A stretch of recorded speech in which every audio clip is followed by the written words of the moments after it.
Hi and welcome to today's video.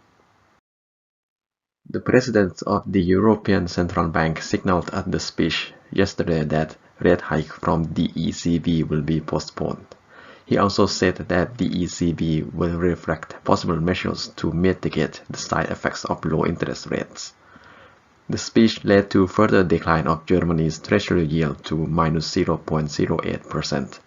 The yield was already below zero due to last week's PMI data. US 10-year Treasury yield also fell to 2.35%, lowest in 15 months. The market is expecting a 78% probability of a rate cut in the US during the end of this year.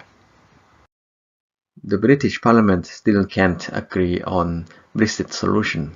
None of the 8 indicative Brexit alternatives got a majority. The most popular alternative was of Custom Union, which got 268 votes of 320 votes needed.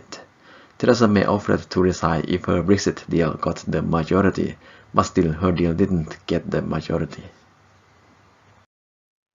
The US balance of trade shows us surprisingly positive numbers in January.